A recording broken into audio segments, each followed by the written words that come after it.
ஹல்லேலூயா. கர்த்தர் நல்லவர், அவர் கிருபை என்றும் உள்ளது. தேவன் நல்லவர், அவர் கிருபை என்றும் உள்ளது. இந்த 11வது மாதத்தில் நம்மளை அழைத்து வந்த தேவன், அவர் கிருபை என்றும் உள்ளது.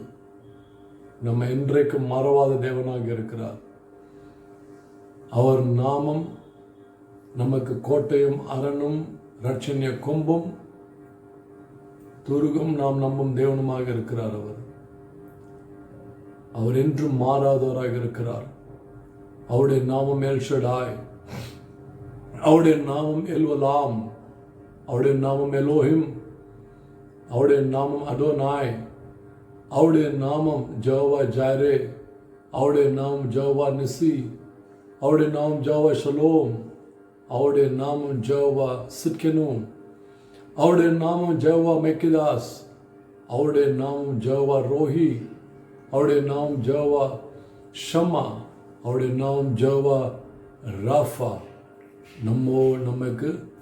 நமக்கு சுகம் தரும் தேவன், நம் பரிகாரியான கர்த்தர், நம்மை காணும் தேவனாக இருக்கிறார். அவர் நம் எபினேசர், இம்மட்டும் நமக்கு உதவின தேவன், இனியும் நம்மை தாங்கிடவர் வழி நடத்திட வல்லவராக இருக்கிறார். சர்வ வல்லமை உள்ள தேவன், அவர் இருந்தவரும் இருக்கிறவரும் வருகிறவரும் ஆகிய சர்வ வல்லமை உள்ள தேவனாகிய கர்த்தர், அவர் பரிசுத்தர் பரிசுத்தர் பரிசுத்தர். அவர் நம் ஆத்ம நேசராக இருக்கிறார். அவர் நம் ஆத்ம நங்கூரமாக இருக்கிறார். அவரே நம் வழியும் சத்தியம் ஜீவனுமாக இருக்கிறார். அவர் இருந்தவரும் இருக்கிறவரும் வருகிறவரும் ஆகிய சர்வ வல்லமையுள்ள தேவனாக இருக்கிறார். நம்மை என்றைக்கும் மறவாத தேவனாக இருக்கிறார். இந்த தேவனை நாம் ஆராதிக்கிறோம், இந்த தேவனை நாம் சேவை செய்கிறோம், இந்த தேவனை நாம் கனப்படுத்தி நாம் உயர்த்துவோமாக. ஆமென், ஹல்லேலூயா. இந்த பாடலை பாடி ஆண்டவரே தேவனை நாம் மகிமைப்படுத்தலாம். உம் பாதம் பணிந்தேன், என்னாலும் துதியேன், உம்மை அன்றி யாரை பாடுவேன். எஸ்ஐயா உந்தன் அன்பு உள்ளம் பொங்குதே, எஸ்ஐயா உந்தன் அன்பு உள்ளம் பொங்குதே. உம் பாதம் பணிந்தேன், என்னாலும் துதியேன், உம்மை அன்றி யாரை பாடுவேன். எஸ்ஐயா உந்தன் அன்பு உள்ளம் பொங்குதே, எஸ்ஐயா உந்தன் அன்பு உள்ளம் பொங்குதே. பரிசுத்தமே பரவசமே பரனே சருளே வரம் பொருளே. பரிசுத்தமே பரவசமே பரனே சருளே வரம் பொருளே. தேடினதால் கண்டடைந்தேன், பாடிட பாடல்கள் ஈந்தளித்தீர். தேடினதால் கண்டடைந்தேன், பாடிட பாடல்கள் ஈந்தளித்தீர். உம் பாதம் பணிந்தேன், என்னாலும் துதியேன், உம்மை அன்றி யாரை பாடுவேன். எஸ்ஐயா உந்தன் அன்பு உள்ளம் பொங்குதே, எஸ்ஐயா உந்தன் அன்பு உள்ளம் பொங்குதே. புது எண்ணெயால் புது பலத்தால், புதிய கிருபை புது கவியால். புது எண்ணெயால் புது பலத்தால், புதிய கிருபை புது கவியால். நிரப்பினிதம் நடத்துகின்றீர், நூதன சாலேமில் சேர்த்து கொள்வீர். நிரப்பினிதம் நடத்துகின்றீர், நூதன சாலேமில் சேர்த்து கொள்வீர். உம் பாதம் பணிந்தேன், என்னாலும் துதியேன், உம்மை அன்றி யாரை பாடுவேன். எஸ்ஐயா உந்தன் அன்பு உள்ளம் பொங்குதே. நெருக்கத்திலே உம்மை அழைத்தேன், நெருங்கி உதவி எனக்கு அளித்தீர். நெருக்கத்திலே உம்மை அழைத்தேன், நெருங்கி உதவி எனக்கு அளித்தீர். திசை கெட்டெங்கும் அலைந்திடாமல் தீவிரம் வந்தென்னை தாங்குகின்றீர். திசை கெட்டெங்கும் அலைந்திடாமல் தீவிரம் வந்தென்னை தாங்குகின்றீர். பாதம் பணிந்தேன் என்னாலும் துதியேன் உம்மையன்றி நாடுவேன். இயேசையா உந்தன் அன்பு உள்ளம் பொங்குதேன். என் முன் செல்லும் சமூகம் எனக்கு அளிக்கும் இளைப்பாறுதல். என் முன் செல்லும் சமூகம் எனக்கு அளிக்கும் இளைப்பாறுதல். உமது கோலும் தடியும் தீவிரம் வந்தென்னை தாங்கிடுதே. உமது கோலும் தடியும் உண்மையா என்னையும் தேற்றிடுதே. பாதம் பணிந்தேன் என்னாலும் துதியேன் உம்மையன்றி யாரை பாடுவேன். இயேசையா உந்தன் அன்பு உள்ளம் பொங்குதே. இயேசையா உந்தன் அன்பு உள்ளம் பொங்குதே. பாதம் பணிந்தேன் என்னாலும் துதியேன் உம்மையன்றி யாரை பாடுவேன். இயேசையா உந்தன் அன்பு உள்ளம் பொங்குதே. இயேசையா உந்தன் அன்பு உள்ளம் பொங்குதே. அன்பு தகப்பனே, பரிசுத்த பிதாவே, கர்த்தருடைய பாதத்தில் அமர்வது எவ்வளவு பாக்கியம். அவர் பரிசுத்தராக இருக்கிறபடினால நம் பாவங்களை மன்னித்து அவர் இரத்தத்தினாலே கழுவி மன்னித்து நம்மை அழைத்து அவருடைய பாதத்தில் அமர வைக்கிறது எவ்வளவு பாக்கியம். நம்மளை பரிசுத்தர்கள் என்று தகுதிப்படுத்துவது எவ்வளவு பாக்கியம். ஹல்லேலூயா. நம் நெருக்கத்திலே நமக்கு நெருங்கி வந்து உதவி செய்கிறது இந்த தேவனை போல யாரும் இல்லை. நம்முடைய ஆத்மா கருத்து கசந்திருக்கும் பொழுது, நமக்குள்ளே ஒரு கசப்பும் வெறுப்பும் காயங்களும் இருக்கும் பொழுது, என் ஆத்மா கசந்து தேவனை நோக்கி கதறும் பொழுது, என் ஆத்மா நங்கூரமா இருக்கிறது. நம் தேவனை அல்லாமல் வேறு எந்த தேவனும் இல்லை. எனக்கு முன்பாக அவர் சமூகம் செல்லும். நான் என்ன செய்தேன்? நான் என் தேவனுக்கு நான் என்னத்தை செய்தேன்? அவருடைய சமூகம் எனக்கு முன்பாக செல்வதற்கு எனக்கு இளைப்பாறுதல் தர அவர் பிரயாசப்பட்டவர், அவ்வளவு உண்மை உள்ளவர். அவர் கோலும் அவர் தடியும் நம்மை தாங்கும். இந்த தேவன் நம்மகிட்ட எதிர்பார்க்கிறதெல்லாம் தாவீது சொன்னது போல, என் ஆத்துமாவே கர்த்தரையே ஸ்தோத்திரி, என் முழு உள்ளமே அவர் பரிசுத்த நாமத்தையே ஸ்தோத்திரி, என் ஆத்துமாவே கர்த்தரையே ஸ்தோத்திரி, அவர் செய்த சகல உபகாரங்களையும் என்று மறவாதே. ஹல்லேலூயா. நம்ம ஒன்று செய்து ஒன்று தான். நம்ம சொன்ன என் ஆத்மாவே கர்த்தரையே ஸ்தோத்திரி, என் முழு வல்லமே அவர் பரிசுத்த நாமத்தையே ஸ்தோத்திரி. ஏன்னா அவர் செய்த சகல நன்மைகளும் அது எண்ணில் அடங்காத நன்மைகள், எண்ணில் அடங்க முடியாது. எவ்வளவு கணக்கெடுத்தாலும் சரி, அதில் என்றைக்கும் எண்ணிலே அடங்காத தேவன் நம்மை எப்படி காத்து கொண்டிருக்கிறார். நம்மை ஆபத்திலிருந்தும் விபத்திலிருந்தும் அழிவிலிருந்தும் நம்மை காத்து தப்புவித்து நடத்தும் தேவன் ஒருவர் இருப்பாரானால், அதனால அதாவது சொல்றேன், ஆத்துமாவே கர்த்தரையே ஸ்தோத்திரி, அவர் செய்த எல்லாவற்றிற்கும் நினைத்து நினைத்து ஸ்தோத்திரி, சொல்லி சொல்லி ஸ்தோத்திரி, என் முழு வல்லமே அவர் பரிசுத்த நாமத்தையே ஸ்தோத்திரி. ஹல்லேலூயா. இன்றைக்கு நம்முடைய ஆத்மா தேவனை ஸ்தோத்திரிக்கிறதா? நம்ம எல்லாம் ஆராதனை முடிஞ்சு கடைசியில் போகும்போது என் ஆத்மாவே கர்த்தரை ஸ்தோத்திரி என்று சொல்கிறோம். நிச்சயமாகவே நம்முடைய ஆத்மா தேவனை ஸ்தோத்திரிக்கிறதா? இன்றைக்கு 3 யோவான் வேதத்தை வாசிக்கும் பொழுது 14 வசனங்கள் மட்டுமே உள்ளது. அதில் 1-8 வரை நாம் வாசிக்கலாம். மூப்பனாகிய நான் சத்தியத்தின்படி நேசிக்கிற பிரியமான காயுவுக்கு எழுதுகிறதாவது, பிரியமானவனே, உன் ஆத்மா வாழ்கிறது போல நீ எல்லாவற்றிலும் வாழ்ந்து சுகமாயிருக்கும்படி வேண்டுகிறேன். சகோதரர் நீ சத்தியத்தில் நடந்து கொள்கிறாய் என்று உன்னுடைய உண்மையை குறித்து சாட்சி கொடுத்த போது மிகவும் சந்தோஷப்பட்டேன். என் பிள்ளைகள் சத்தியத்திலே நடக்கிறார்கள் என்று நான் கேள்விப்படுகிற சந்தோஷத்திலே அதிகமான சந்தோஷம் எனக்கு இல்லை.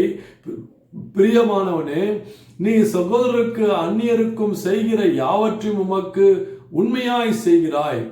அவர்கள் உன்னுடைய அன்பை குறித்து சபைக்கு முன்பாக சாட்சி சொன்னார்கள். தேவனுக்கு முன்பாக பாத்திரமானபடி அவர்களை நீ வழி அனுப்பிவிட்டனால் நலமாயிருக்கும்.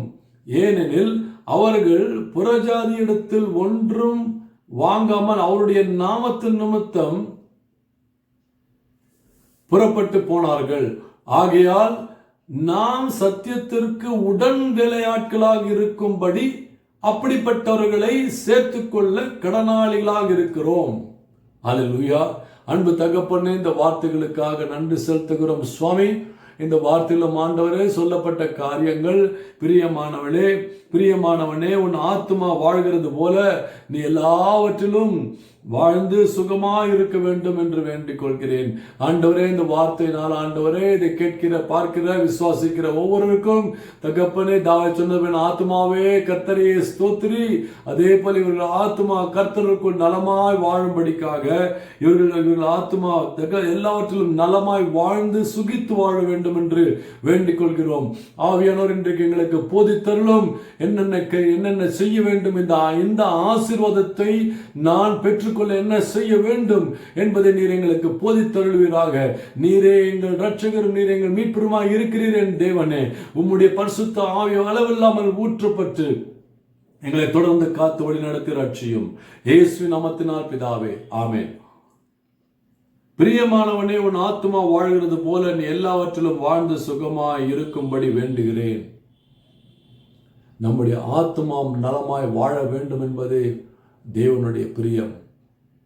அப்போ தாவீது சொன்னது போல, என் ஆத்மாவே கர்த்தரையே ஸ்தோத்திரி, அவர் செய்த சகல நன்மைகளுக்காகவும். சங்கீதம் 37:4 வாசிக்கும் பொழுது, கர்த்தரிடத்தில் மனமகிழ்ச்சியாயிரு, அப்பொழுது உன் இருதயத்தின் வேண்டுதலை நிறைவேற்றுவார். இப்ப இந்த 3 வசனம் நம்ம கோர்வையாக எடுத்து பார்த்தோமானால், அப்ப தேவன் என்னுடைய உள்ளான மனுஷனின் ஆத்மாவில் நலமாய் இருக்க வேண்டும் என்று விரும்புகிறார். அப்போ ஒரு மனுஷனுக்குள்ள எப்படி என் ஆத்மா நலமாக இருக்க முடியும்? எப்படி என் ஆத்மா செழித்து இருக்க முடியும்? எப்படி என் ஆத்மா நலமாய் வாழ்கிறது போல நான் சரீரத்திலும் சகலவற்றும் நலமாய் வாழ முடியும்? எப்படி எனக்கு அது சந்தோஷத்தை கொடுக்கும்? எப்படி எனக்கு அது நன்மை உண்டாகும் என்று நாம் பார்க்க போகிறோம். இதே வசனத்துல 1வது வசனத்துல என்ன சொல்ற? மூப்பனாகிய நான் சத்தியத்தின்படி நேசிக்கிற பிரியமான காயுவுக்கு.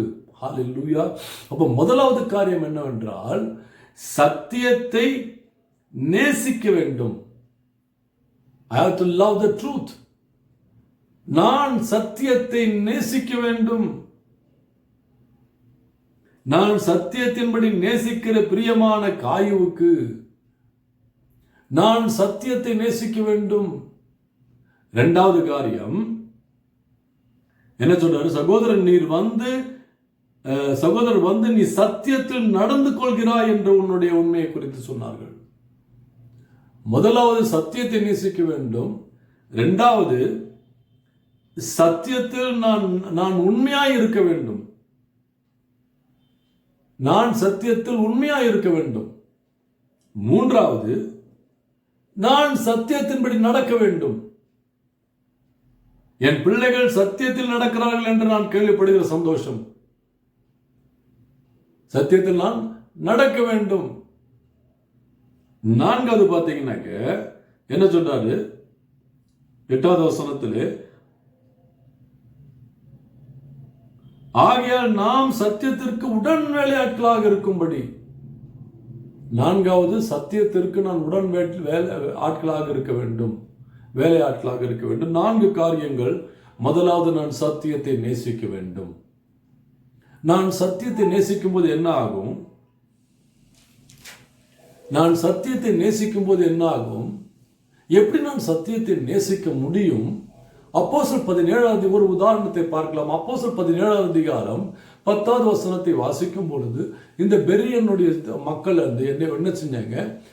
பவுலும் சீலாவும் யூதனுடைய தேவ ஆலயத்தில் சென்று வேதத்தை வாசிக்கும் பொழுது, இந்த பெரியன் கூட்டமானது இவர்கள் பவுலும் சீலாவும் என்ன பேசினார்கள் என்று கேட்டு அதை ஏற்று ஆர்வத்துடன் அதை கூர்ந்து கவனித்து அதை ஆராய்ச்சி செய்து அதன் பிறகு அந்த வார்த்தையை அவர்கள் ஏற்றுக்கொண்டார்கள்.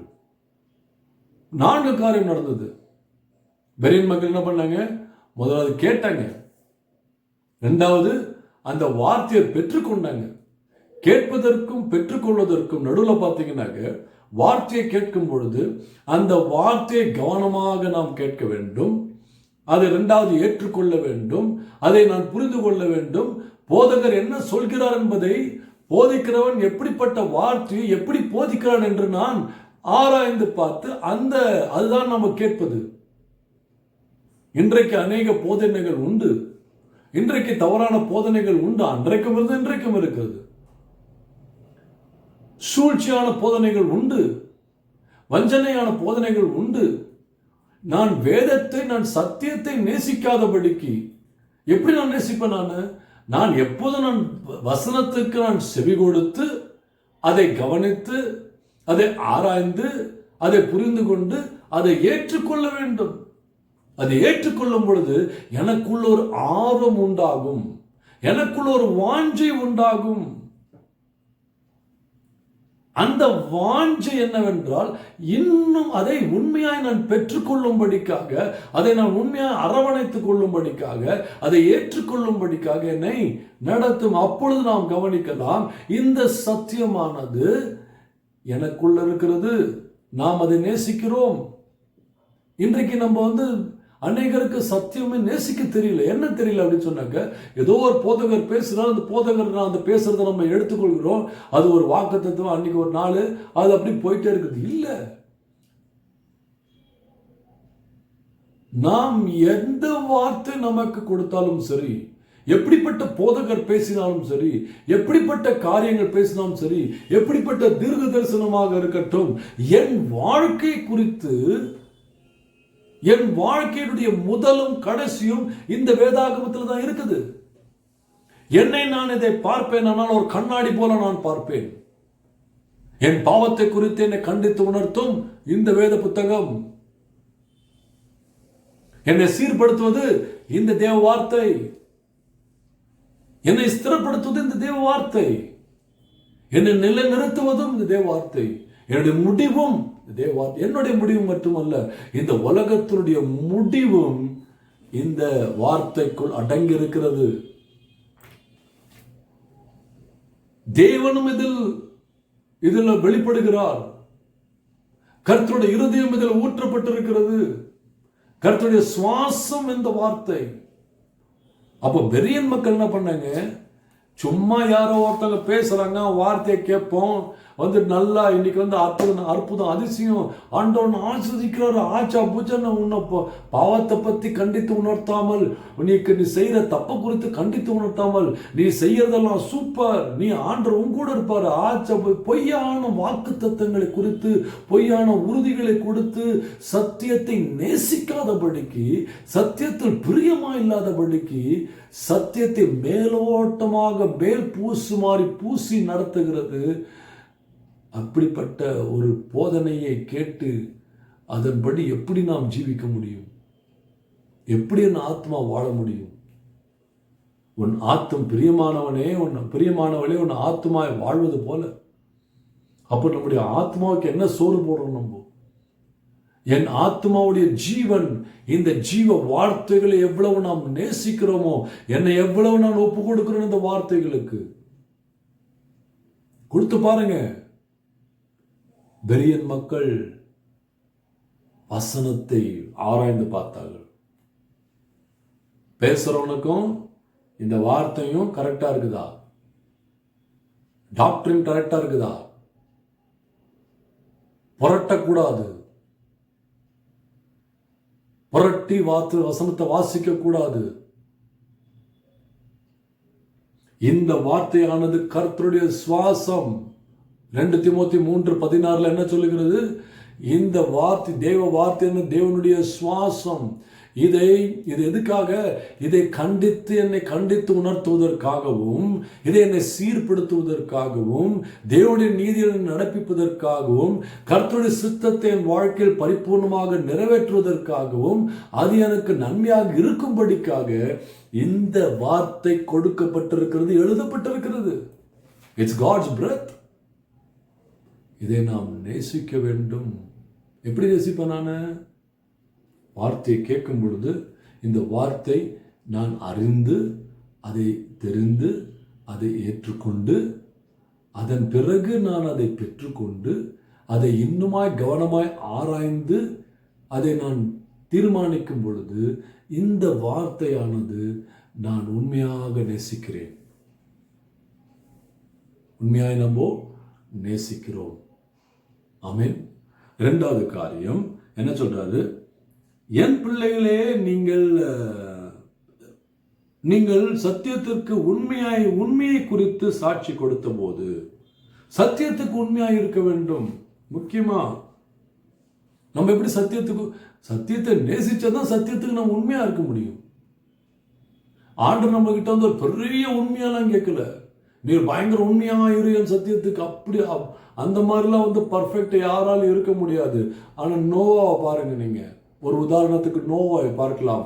நோவா ஆதியாகமம் 6வது அதிகாரத்தை வாசிக்கும் பொழுது 2 பேதுரு 2வது அதிகாரம் 4-7 வசனங்களை வாசிக்கும் பொழுது பார்த்தீங்கன்னாக்க, அப்போ நோவாவுடைய காலத்துல பாவங்கள் பெருகி போய் கொண்டிருக்கிறது.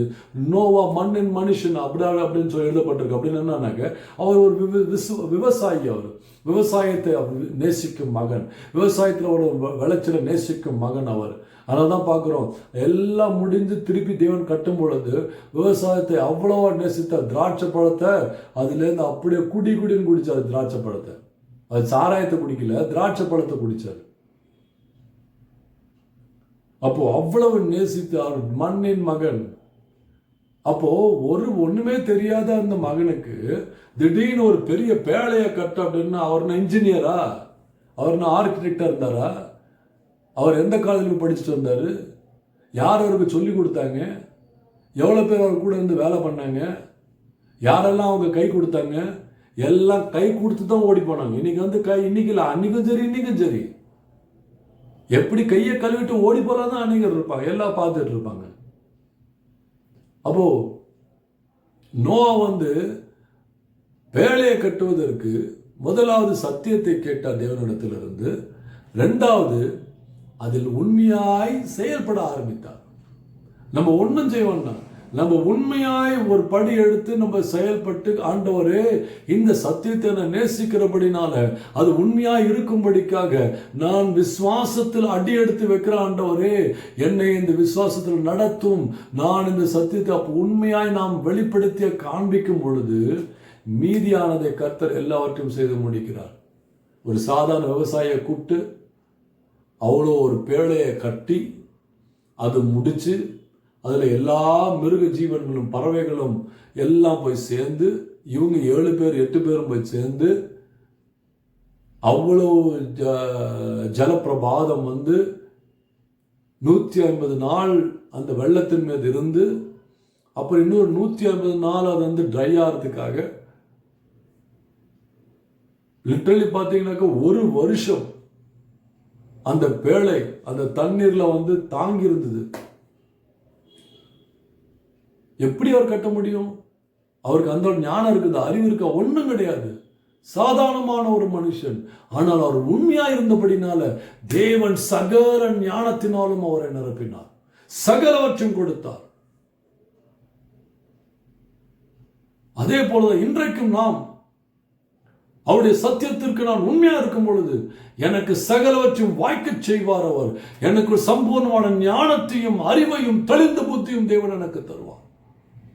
இந்த உலகத்தில் இல்லாதவனுக்கு, இந்த உலகத்தில் இருக்கிற கிட்ட காட்டிலும் தேவன் என்கிட்ட நம்ம இடத்துல கொடுக்கிற அறிவும் ஆற்றலும் அதெல்லாம் ஞானமும் வேகும் அது கணக்கிடாதபடியாக இருக்கும். இன்றைக்கு யூதர்களை அப்படிதான் தேவன் ஆசீர்வதித்திருக்கிறார். நோவா உண்மையாய் நடந்தபடினால 2 பேர் 2ஆம் அதிகாரத்தை வாசிச்சு பாருங்க. அன்றைக்கு போட்டிருக்கிறது, நோவா பேழையில் அந்த காலத்தில் அவபக்தி இல்லாதவர்கள், அவபக்தி இல்லாத அவிசுவாசத்தில் இருக்கிறவங்க, அவபக்தி இல்லாதவர்கள், அவர்கள் அழிக்கப்பட்டார்கள். ஆனால் தேவன் நோவாவை பிழைக்கச் செய்தார். நோவாவையும் அவர் குடும்பத்தினரையும் அந்த பேழையும் தேவன் காத்து கொண்டார் என்று வேதம் எழுதியிருக்கிறது. உண்மையாயிருக்கும் பொழுது தேவன் நம்மை காத்துக் கொள்வார். 3வது காரியம்,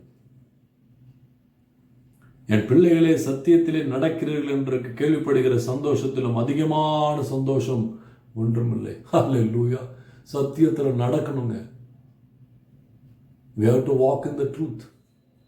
வேதத்தில் ஒரு நல்ல ஒரு இந்த இந்த இந்த கூட்டத்தை பற்றி அதிக பிரசங்கிகள் பிரசங்கித்தது கிடையாது. அதிக பேர் அதை பற்றி தியானித்தது கிடையாது.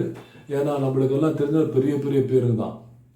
சரிங்களா? எரேமியா 35ஆம் அதிகாரத்தை நீங்கள் பார்க்கும் பொழுது அதில் ஜோனதாப் என்ற ஒரு சாதாரண ஒரு மனிதன் எரேமியா காலத்திலிருந்து 250 ஆண்டுகளுக்கு முன்பாக அவர் வாழ்ந்தவர்.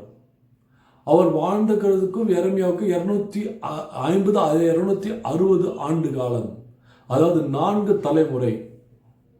இப்போ வேதம் கூறுகிறது, அந்த ஜோனதா தன்னுடைய ஜனங்களுக்கு, தன்னுடைய குடும்பத்தினருக்கும் வருகின்ற தலைமுறைக்கும் ஒரு நல்ல ஒரு கட்டளை என்னன்னு, நீ மதுபானம் குடிக்கக்கூடாது, உனக்கென்று வீடு வாசல்லாம் கட்டக்கூடாது, தேவன் நீ இருக்கிற கூடாரத்தில் தேவனோடு இருப்பார் அப்படின்னு சொல்லி இவங்களுக்கு கர்த்தருடைய கட்டளையை பிரமாணங்களை ஒரு கட்டளை பிடிக்க வேண்டும் என்று அவர் கொடுத்து, அந்த கட்டளையை தன்னுடைய குடும்பத்துக்கு கொடுத்து இது தலைமுறைகள் கடைபிடிக்க வேண்டும் என்று சொல்லியிருக்கிறார்.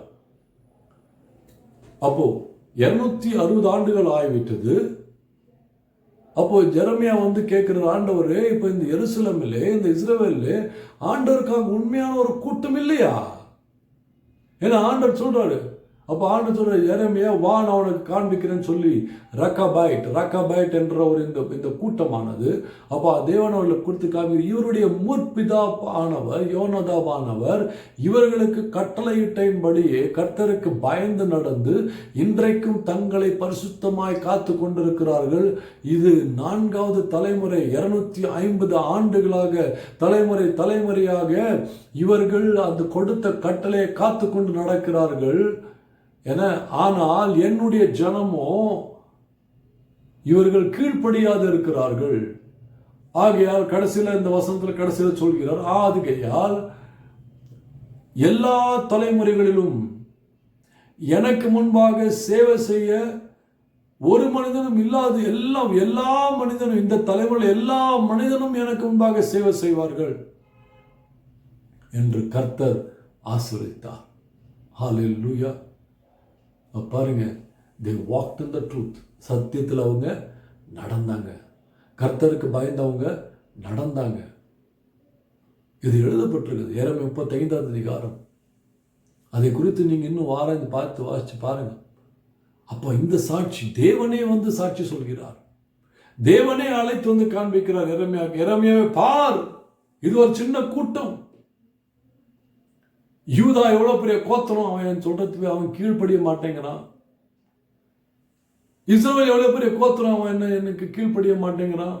என் வார்த்தைக்கு கீழ்ப்படிய அது மட்டும் இல்ல, தீர்க்கதரிசிகள் பொய் தீர்க்கதரிசனம் சொல்றாங்க, பொய்யான வார்த்தைகளை சொல்றாங்க, பொய் பிரசங்கங்கள், பொய்யான அற்புதங்கள், அதிசயங்கள் இதெல்லாம் சொல்றாங்க எரேமியாவே. ஆனால் இதெல்லாவற்றையும் தெரிந்து மறுதளித்துக் கொண்டிருக்கிற ஜனங்க இருக்குது. இவர்கள் நடுவில் பாரு, இந்த சின்ன கூட்டம் என்ன, இந்த கூட்டம் இவனுடைய முற்பிதாவானவர் இவர் கொடுத்த கட்டளையை இன்றைக்கும் பயபக்தியோடு கடைபிடிச்சிருக்கிறாங்க. அதனால எனக்கு முன்பாக இவர்களும் தலைவர்கள் என்றென்றைக்கும் எனக்கு சேவை செய்வார்கள். ஹல்லேலூயா! எவ்வளவு பெரிய பாக்கியம் அன்பு சகோதர சகோதரிகளே, எவ்வளவு பெரிய அனுகிரகம்! கர்த்தருடைய அனுகிரகம் மேலானது. கர்த்தருடைய பாக்கியம், கர்த்தருடைய அனுகிரகம் கர்த்தர் நினைவேற்றிருக்கிறார். கர்த்தரே சாட்சி கொடுக்கிறார். ஒரு மனிதனுடைய கீழ்ப்படிமையானது அவருடைய தலைமுறை தோறும் ஆண்டவர் சொல்ற சாட்சி கொடுக்கிறார். இன்றைக்கு அதே போல நீங்களும் நானும் நாம் கர்த்தருக்கு கீழ்ப்படியும் பொழுது, அந்த சத்தியத்தில் நடக்கும் பொழுது, நம்முடைய தலைமுறைகளுக்கு கர்த்தர் விசாரித்து நடக்கும் கர்த்தராக இருக்கிறார். விசாரித்து நடத்துவார், விசாரிப்பார். He will inquire of them. He will inquire of them. He will bless them. My God will never forsake. நம் தேவன் கைவிட மாட்டார், கைவிடவே மாட்டார், கைவிடவே மாட்டார். அவர் உண்மையுள்ளவர், உண்மையுள்ளவர். அவர் என்றைக்கும் கைவிட மாட்டார்.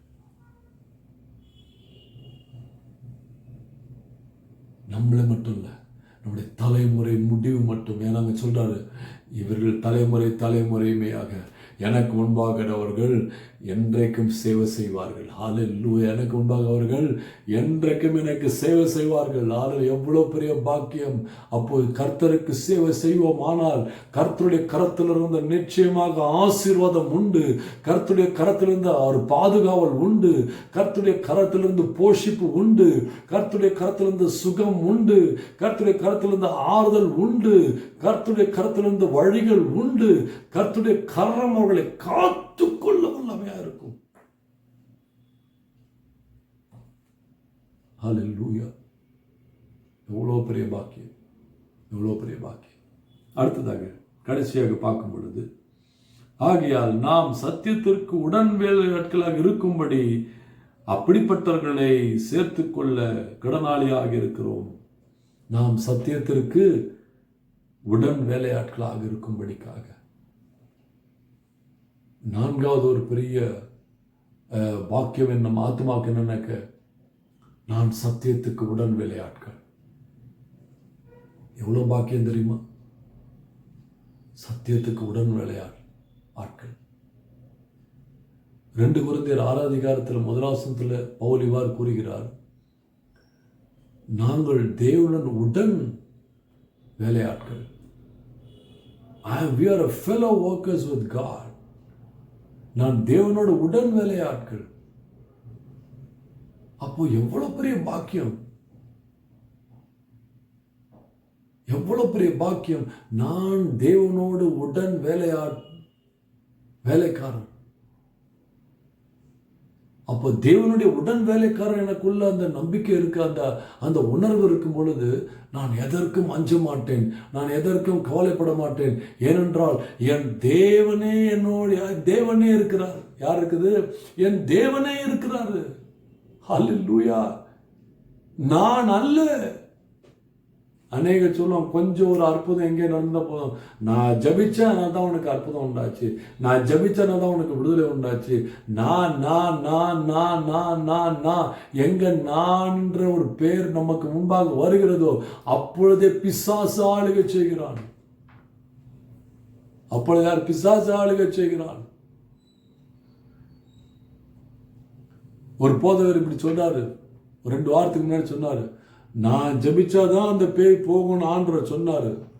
மற்ற ஊழியக்காரங்க ஜபிச்சா அந்த பேய் போகாது. அது எப்படிங்க அது? அப்போ மற்றவங்களும் ஊழியக்காரங்க கிடையாதா? எப்போ நானுன்னு போட்டாரோ அப்பயே காலி. பவுல் என்ன சொல்றாரு? நான் தேவனோடு உடன் வேலைக்காரன். ஹல்லேலூயா! தேவனோடு உடன் வேலைக்காரன் அப்படின்னு சொன்னாக்க, நான் என்ன ஊழியத்தில் உங்களை என்னையும் நமக்கு எல்லாருக்குமே நாம் எல்லாருமே கர்த்தருடைய உடன் வேலைக்காரர்கள். அப்பொழுது நான் செய்வதற்கு முன்பாகவே என் தேவன் அங்க இருக்கிறாரு. என் கையை பிடிச்சிட்டுனா அவர் கையை பிடிச்சிட்டு இருக்கிறேன் நான். ஆண்டவரே உங்க கையை பிடிச்சிட்டு இருக்கிறேன். ஆண்டவர் என் கையை பிடிச்சாக்க அப்ப நான் கிரியை செய்யறேன்னு அர்த்தம். ஆனா ஆண்டவர் கிரியை செய்யும் பொழுது நான் சும்மா லைட்டா தொட்டுக்கிறேன், அவ்வளவுதான். அப்ப யாருக்கு மகிமை? அவருக்கு தான் மகிமை. ஏன்னா அவருடைய கிரியை, அவருடைய வேலை, அவருடைய இது. நான் உடன் வேலைக்காரர், அவ்வளவுதான். 2 கொரிந்தியர் 6:1 கொலோசியர் 3:17 என்ன சொல்றாரு? நாம் எதை செய்தாலும் கர்த்தரை வைத்து நாம் செய்ய வேண்டும். கர்த்தரை வைத்து செய்ய வேண்டும். எங்க நான் வருதோ அது அகங்காரம். திமிர்வாதக்காரனை கர்த்தர் குணமாக்கினார். திமிர்வாதம்னா என்ன? திமிர் அது ஒரு பாவம், அதனால் உண்டான வாதம், திமிர் வாதம். அப்ப நானும் போது என்ன உண்டாகுது? திமிர் வருது, பொறாமை, வஞ்சனை எல்லாம் கூட வந்துடும். அதெல்லாம் ஒரு பேக்கேஜ் டீல் அது. ஆனால் நான் கர்த்தரோடு உடன் வேலைக்காரன் சொல்லும் பொழுது என் தேவன் தான் அங்க இருக்கிறார். கொலோசியர் 3:15 சொல்லி, நீ எதை செய்தாலும் கர்த்தரை முன்வைத்து செய். 25 சொல்லி, நீ எதை செய்தாலும் எதை சொன்னாலும் நீ கர்த்தருக்காக ஊழியம் செய். நீ எதை சொன்னாலும் எதை செய்தாலும் நீ முழு மனதோடு கர்த்தருக்காக செய். இங்க ஒரே ஒரு நம்ம அநேக சமயத்துல நம்ம ஏன் நமக்கு நம்ம புண்படுகிறோம், நம்ம வேதனைப்படுகிறோம். மனுஷனை வச்சுட்டு மனுஷனுக்காக செஞ்சுட்டு கடைசியில் என்ன பண்ணுவான்? மனுஷன் எல்லாருமே அவங்க புத்தி, நானா இருக்கட்டும் யாரும் அவங்க புத்தி காமிச்சிருவோம். புத்தி காமினா அது உதறி விட்டு போயிடுவோம். உதறி விட்டு போகும்போது அப்போ வேதனை உண்டாகுது. என்ன வேதனை? ஐயோ இவ்வளோலாம் சொல்லி கடைசியில் பாரு, அவன் நம்ம பேச்சு எடுக்காம நம்மளை என்ன பண்ணிட்டான்? நம்மளை தூணு உதறி எடுத்துட்டு போயிட்டானே, தூணு உதறி விட்டு போயிட்டாங்களே அப்படின்னு சொல்லி வேதனைப்படுவோம். அநேக சமயங்கள் அப்படிப்பட்ட சம்பவங்கள் நடப்பது உண்டு, நடக்குது, நடந்து கொண்டிருக்கிறது. அதுல எந்த சந்தேகமும் இல்லை. அது நானா இருக்கட்டும், நீங்களா இருக்கட்டும், யாருனாலும் இருக்கட்டும். ஏன் அப்ப என்ன பண்றது? மனவேதனைக்குள்ளாக போகிறோம், மன பாரத்துக்குள்ள போகிறோம், மன வருத்தத்துல போயிடுறோம். ஐயோ ஐயோ ஐயோன்னு சொல்லி ஒரு முக்காடு போட்டு அது ஒரு டிப்ரெஷன்ல போய் உட்கார வேண்டியது. இதெல்லாம் நடக்கிறது தாங்க. இது எங்க நடக்கலன்னு சொல்லுங்க. உங்க வாழ்க்கையில் நடக்கலையா? என் வாழ்க்கையில் நடக்கலையா? இல்லை நம்ம யாருக்காவது நம்ம செய்யலையா? நமக்கு யாராவது செய்யாத இருக்கிறாங்களா? ஆனால் இந்த வேதனை நான் மாமிசத்தில் நான் கிரியை செய்வேனானால், நான் மனுஷனுக்காக கிரியை செய்வேனானால், இந்த வேதனை என்ன பண்ணும்? இது பிசாசு என்னை தவறா போதித்து நான் தேவனையே வெறுக்க செய்யும். அப்புறம் எனக்கு தேவனே கிடையாது, ஒன்றும் கிடையாது அப்படின்னு. ஆனால் நான் தேவனுடன் உடன் வேலைக்காரராக இருப்பேனானால், நான் செய்வதை தேவனுக்காக நான் வைத்து நான் செய்வேனானால், நான் சொல்வதை தேவனுக்காக நான் சொல்வேனானால், தேவனுக்காக நான் தேவனை வைத்து நான் சொல்லும் பொழுது அப்ப என்ன உண்டாகுது? இப்படிப்பட்ட காரியங்கள் எல்லாமே கர்த்தருடைய கணக்குக்கு போட்டுற வேண்டியது. ஆண்டவரே நீங்க சொன்னீங்க, நான் சொல்லிட்டேன், நான் இனிமேல் இது எனக்கு என்னுடைய கணக்கு கிடையாது, இது எனக்கு என்னுடைய கணக்கு கிடையாது. ஏன்னா அநேகர் நாங்களும் பார்த்துட்டோம். சத்தியத்தை பத்தி சொன்னாலும் சரி, சத்தியத்தை எடுத்து சொன்னாலும் சரி, சத்தியத்தில் திரும்ப சொன்னாலும் திரும்பி மனம் திரும்படி சொன்னாலும் சரி, உடனடியாக அவங்களுக்கு என்ன? நீ இவன் யார் எனக்கு சொல்ல, இவன் யார் எனக்கு சொல்ல. அதனால இன்றைக்கு ஏன் அப்படிப்பட்ட ஒரு காரியங்கள் என்று நான் ஆராய்ந்து பார்க்கும் பொழுது, ஏன்னாக்க பணபலன், பொருள் பலன், படைபலன், அப்புறம் இடம், ஆஸ்தி, இதெல்லாம் இருக்கும் பொழுது, எப்போ இதெல்லாம் ஒரு மனுஷனுக்குள்ள இருக்குதோ அப்போ என்ன இருக்காது அப்படின்னு சொன்னாக்க, கீழ்ப்படியாம இருக்காது. சத்தியத்தை நேசிக்கிறவளா இருக்க மாட்டோம், உண்மையா இருக்க மாட்டோம், அதன்படி நடக்க மாட்டோம். இது 3 செய்யாத நிமித்தம் நாம் சத்தியத்துக்கு உடன் வேலையாட்களாக இருக்க மாட்டோம். ஏன்? ஏன்னா நமக்கு என்ன கிடையாது? நமக்கு நமக்கு முன்பாக எனக்கு எவ்வளவு சம்பளம் தெரியுமா, எனக்கு எவ்வளவு என்ன பதவி தெரியுமா, நான் யார் தெரியுமா? அப்போ நம்முடைய ஆஸ்தி, அந்தஸ்து, பதவி, பொருள் இது எல்லாத்தையும் நம்ம வச்சுதான் நம்ம விசுவாசமே நடக்குது. அதை வைத்துதான் நம்முடைய விசுவாசம் கேவலமா இருக்குது. பாருங்க, அதை தூக்கி போடுங்க பார்க்கலாம். அதை அகற்றி போட்டு, ஆண்டவரே உம் சத்தியத்தை, இந்த பெரிய மக்களை போல உம் சத்தியத்தை நான் நேசிக்க வேண்டும் ஆண்டவரே, நான் உண்மையாக இருக்க வேண்டும் ஆண்டவர் சத்தியத்திற்கு. நோய் போல நான் உண்மையாக இருக்க வேண்டும் சொல்லி பாருங்க. பெரியன் மக்களை போல நான் சத்தியத்தை ஆராய்ந்து நேசிக்கணும் சொல்லி பாருங்க. இந்த ரகபாய்ட் ஜோனாதா பிள்ளைகளை தலைமுறைகளை போல ஆண்டவர்கள் சத்தியம் நடக்கணும் சொல்லி பாருங்க. தேவனுக்கு நாம் உடன் வேலைக்காரராக இருக்குமே தவிர நான் என்ற அகங்காரமோ பெருமையோ திமிரோ வராது. ஏன்? இரண்டாவது, என்னை எனக்கு நான் சீர்படுத்த வேண்டும் சொல்லி யாராவது சொல்லுவோம், வார்த்தை பேசும்பொழுது அந்த வார்த்தை என்னை மாற்றும். தாவீது சொல்றாரு, நீதிமான் என்னை கடிந்து கொள்ளும் பொழுது அது எனக்கு அபிஷேகமாக இருக்கும். அல்லேலூயா. நீதிமாய் கடிந்து கொள்ளும் போது அது எனக்கு எப்படி இருக்குமா? அபிஷேகமாக இருக்கும். இன்னைக்கு யாரு சொல்றாங்க? இன்னொன்னு கேட்கலாம், எவன் நீதிமானா இருக்கான்னு கேட்கலாம்.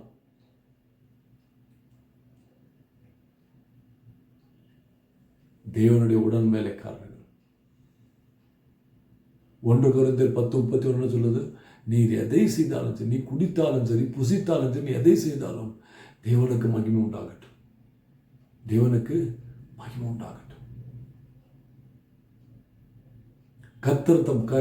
கர்த்தர் வாய்க்க செய்ய எப்படி வாய்க்க செய்வார்? எனக்கு கர்த்தரன் கையின் பிரயாசத்தை எப்படி வாய்க்க செய்வாருங்க? நான் தேவனுடைய உடன் வேலைக்காரனாக இல்லாவிட்டால், நான் செய்வதெல்லாம் சுத்த இருதயத்தோடு, சுத்த மனசாட்சியோடு, கள்ளம் கபடம் இல்லாத இருதயத்தோடு நான் செய்யாவிட்டால் தேவன் எப்படி என் கரத்தை வாய்க்க செய்வார்? சுத்த இருதயம் உள்ளவனும் சுத்தமான கரங்கள் உள்ளவன் பாக்கியவான், அவன் செய்யும் பிரயாசங்கள் கர்த்தர் ஆசீர்வதிப்பார். எப்படி உண்டாகும்? யோசிச்சு பாருங்க. கர்த்தருடைய உடன் வேலைக்காரர்கள், நாம் தேவனுடைய உடன் வேலைக்காரர்கள். அப்படி இருக்கும்போது ஆண்டவர் சொல்றாரு, அதே 2 கொரிந்தியர் 6:14-15 வாசிக்கும் பொழுது, நான் இவர்கள் மத்தியில் உலாவுவேன், நான் இவர்களுக்குள் வாசம் செய்வேன், இவர்கள் என் ஜனமாய் இருப்பார்கள், நானே இவர்கள் தேவனாக இருப்பேன். எவ்வளவு பெரிய பாக்கியம்! ஹல்லேலூயா, ஹல்லேலூயா. எவ்வளவு பெரிய பாக்கியம்!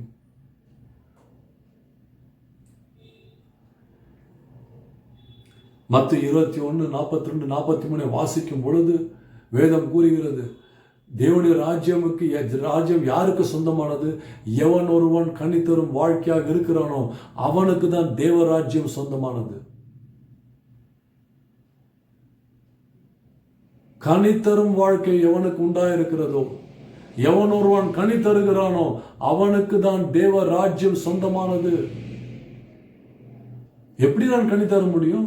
என் ஆத்மாவில் இன்னும் கசப்பு இருக்குது, இன்னும் வெறுப்பு இருக்குது, இன்னும் பாவத்தின் கரைகள் இருக்குது, இன்னும் தூஷணங்கள் இருக்குது, இன்னும் எனக்குள்ள வஞ்சனைகள் இருக்குது, நஞ்சான காரியங்கள் இருக்கிறது, இன்னும் எனக்குள்ள ஒரு மாற்றம் இல்லை, ஏமாற்றங்கள் அநேகம் உண்டு, இன்னும் எனக்குள்ள ஒரு மாறுதல் இல்லை, ஏமாற்றக்கூடிய காரியங்கள் அநேகம் உண்டு, இன்னும் எனக்குள்ள ஒரு மாற்றம் இல்லை. ஆனால் எனக்கு அற்புதம் தேவை, அதிசயம் தேவை, ஆசீர்வாதம் தேவை. எப்படிங்க வரும்? என் ஆத்மா நலமா வாழ்வது போல நான் சரீரத்திலும் சகலவற்றில் நலமாய் வாழ வேண்டும் என்று தேவன் பிரியப்படுகிறார். என் ஆத்மா நலமாய் வாழ வேண்டும். அதனால்தான் சங்கீதம் 37:4 சொல்றாரு, கர்த்தருக்குள் மனமகிழ்ச்சியாயிரு. மனமகிழ்ச்சியா இருக்கும் பொழுது உன் இருதயத்தின் வேண்டுதலை கர்த்தர் நிறைவேற்றுகிறார். கர்த்தருக்குள் மனமகிழ்ச்சியாயிரு. மனமகிழ்ச்சி எனக்குள்ள வேண்டும். கர்த்தருக்குள் மனமகிழ்ச்சி. அந்த மாதிரி இருந்து பாருங்க, பார்க்கலாம். நம்ம அந்த கர்த்தருக்குள் மனமகிழ்ச்சியா இருக்கும் பொழுது என்னுடைய மன வேண்டுதலை அவர் அப்படியே நான் கேட்கறதுக்கு முன்பாகவே அதை நிறைவேற்றுவார். கேட்கறதற்கு முன்பாகவே அதை நிறைவேற்றுவார். அன்பு சகோதர சகோதரிகளே, இன்றைக்கு இந்த 3 காரியங்கள் நமக்கு முன்பாக இருக்கிறது. 4 காரியங்கள். பிரியமானவளே, உன் ஆத்மா நலமாய் வாழுவது போல நீ எல்லாவற்றும் நலமாய் வாழ பிரியப்படுகிறேன். அதுக்கு 4 காரியங்கள். 1, நாம் வேதத்தை நேசிக்க வேண்டும். 2வது, நாம் சத்தியத்திற்கு உண்மையாக இருக்க வேண்டும். 3வது காரியம், நாம் சத்தியத்தில் நடக்க வேண்டும். 4வது, நாம் உடன் வேலையாட்களாக இருக்க வேண்டும். இது 4ம் நமக்குள்ளே இருக்குமானால் என் ஆத்துமா கர்த்தருக்குள் நலமாய் வாழ். என் ஆத்துமா கர்த்தருக்குள் நலமாய் இருக்கும். என் ஆத்துமா செழிக்கும். இந்த 4 காரியமும் என் ஆத்மாவை செழிக்கும் பொழுது எந்த தீமையும் என்னை அணுகாது. இந்த உலகத்தின் சூழ்நிலைகள் என்னை மேற்கொள்ளாது. இந்த உலகத்தின் காரியங்கள், கிரியைகள் என்னை தாக்காது. ஏனென்றால் பிரியன் மக்களை காத்த தேவன் என்னையும் காத்துக்கொள்ள வல்லவராக இருக்கிறார். நோவாவையும் அவர் குடும்பத்தையும் காத்த தேவன் அழிவிலிருந்து என்னையும் பாதுகாத்து கொள்ள வல்லவராக இருக்கிறார்.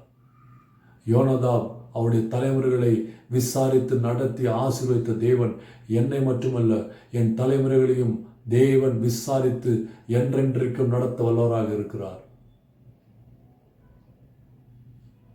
கர்த்தருடன் வேலைக்காரனாக இருக்கும் பொழுது, நான் எதை செய்தாலும் அவருக்காக செய்யும் பொழுது, நான் எதை சொன்னாலும் அவர் நாமத்தை நான் சொல்லும் பொழுது, தேவன் என்னோடு இருப்பார். அவர் எனக்குள் வாசம் செய்வார். அவர் நம்ம மத்தியில் இருப்பார், நமக்குள் வாசம் செய்வார். அவருடைய ஜனமாய் நான் இருப்பேன், அவர் என் தேவனாய் இருப்பார். இதில் எந்த மாற்றங்களும் இல்லை. ஆத்மா நலமாய் வாழ்வது போல ஒப்பு கொடுக்குறீங்களா? உங்கள் வாழ்க்கையை ஒப்பு கொடுங்க. வார்த்தையை நேசிங்க. உங்க வாழ்க்கையை இந்த வார்த்தைக்குள்ள போட்டு பாருங்க. 2 தீமோத்தி 3:16 என்ன சொல்லுது?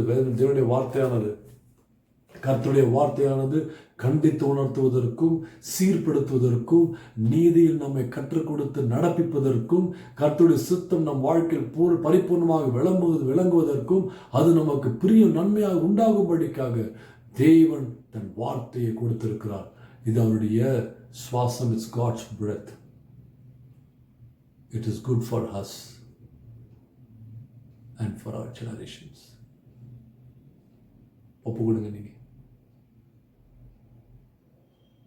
அதற்காகவே அவர் தம்மை ஒப்பு கொடுத்தார்.